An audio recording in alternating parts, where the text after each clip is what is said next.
તો મિત્રો, અલૌકિક અને અદ્ભુત શિવલિંગના દર્શન કરવા આપણે આવી ગયા છીએ રોહિશાળા. અને રોહિશાળામાં બે જગ્યાએ આવી રીતે ડુંગરમાં, તે ડુંગરની ગરિમાળામાં શિવલિંગ છે.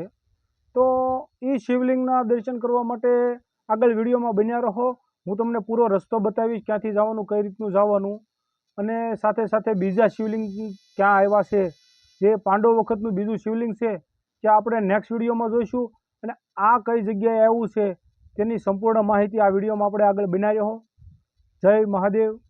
તો ચાલો મિત્રો, સંજય રાજપૂત ચેનલને સબસ્ક્રાઈબ કરો, વિડીયો ગમ્યો હોય તો આગળ શેર કરો. હર હર મહાદેવ.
પડશે ને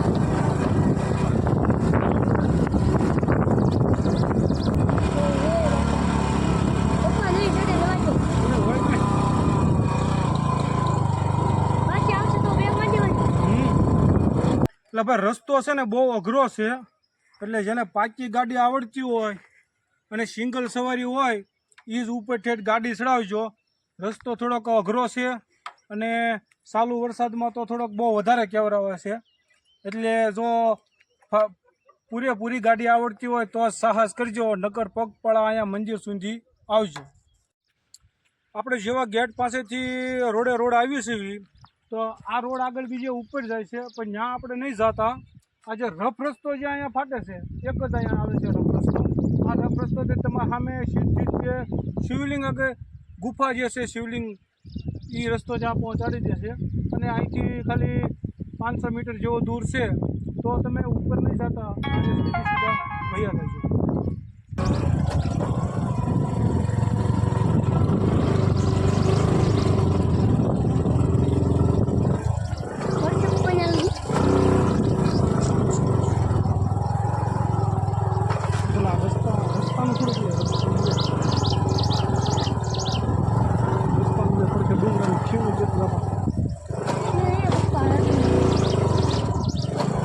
नहीं पूगे क्यों है ना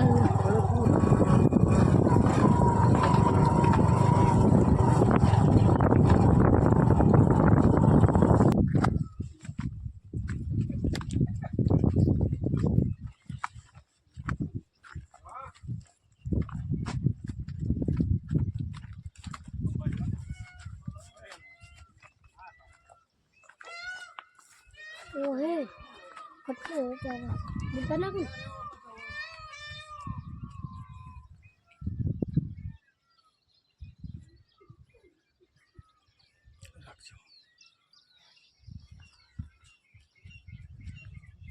मोर देखा हमने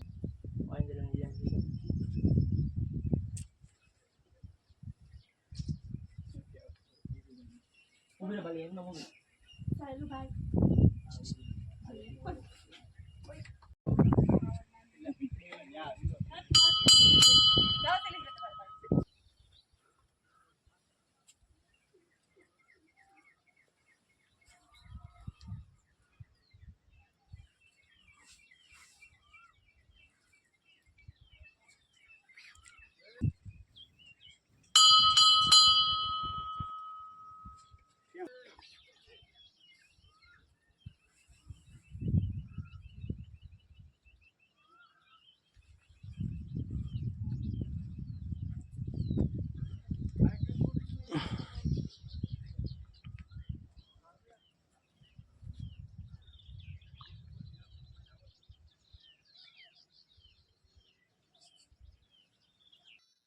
તો આપણે આવી ગયા છીએ રોહિશાળામાં જે ડુંગરની વચ્ચે બે જગ્યાએ શિવલિંગ આવી ગયા છે અને બે જગ્યા અલગ અલગ છે. તો આપણે મિત્રો આવી ગયા છીએ રોહિશાળામાં અને દર્શન કરી લે અલૌકિક શિવલિંગના અને કુદરતી સૌંદર્યની વચ્ચે ડુંગરની ગરિમાળામાં જે શિવલિંગ છે એના દર્શન કર્યા. અને મિત્રો આ રસ્તો થોડો ઘણો ટફ છે, અઘરો છે. ગાડી લઈને આવવું કરતાં તો હું એમ કહીશ કે પગપાળા આવવું, ભલે અડધી કલાકની વાર લાગે, કલાક મોડું થાય, પણ આમાં તમે ગાડી લઈને આવવા કરતાં હાલીને આવવું વધારે પસંદ કરજો. કારણ કે ચોમાસાની ઋતુ છે, વરસાદનો આખો રસ્તો પલળી ગયો છે અને ગાડી લઈનમાં તે પણ વધારે પડતો અઘરો રસ્તો છે. તો અદ્ભુત શિવલિંગ, અલૌકિક શિવલિંગના દર્શન કરવા માટે પગપાળા આવો અને આના દર્શન કરો. તો મિત્રો આ આપણે રોહિશાળામાં, પાલીતાણાના રોહિશાળામાં આ શિવલિંગ છે. અને આ શિવલિંગમાં આવવા માટે જે આપણે રોહિશાળામાં એક ગેટ બનાવવામાં આવ્યો છે, એ ગેટની બાજુમાંથી રસ્તો નીકળે છે અને એ રસ્તો આપણે સીધો જ ત્યાં શિવલિંગ સુધી આવે છે.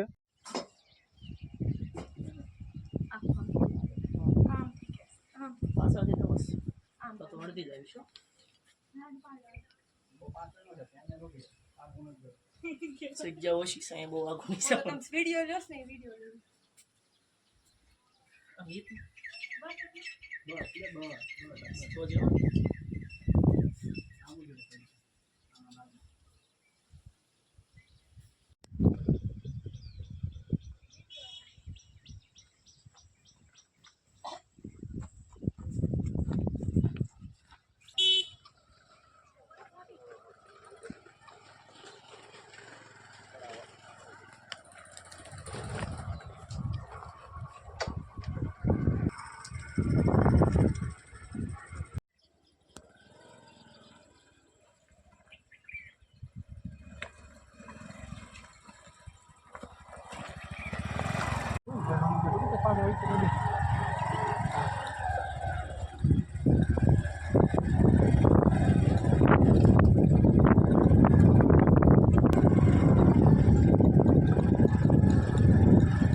ले पापा એ તો મેં બ્રેક મારી ભાઈ.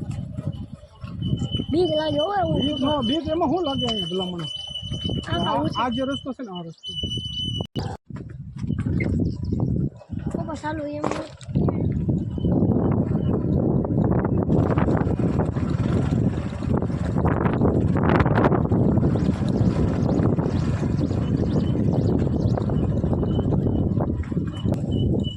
ધીરે ધીરે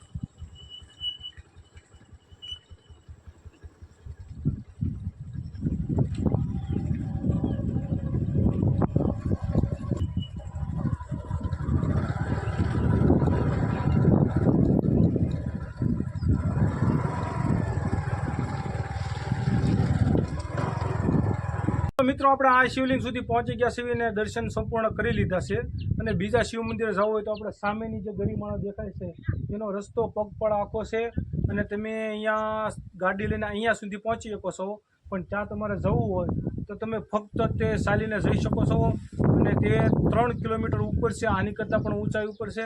તો મિત્રો ચાલો આ શિવલિંગના દર્શન કરી અને નેક્સ્ટ વિડીયોમાં આપણે તે બીજા શિવલિંગના દર્શન કરીશું. હર હર મહાદેવ.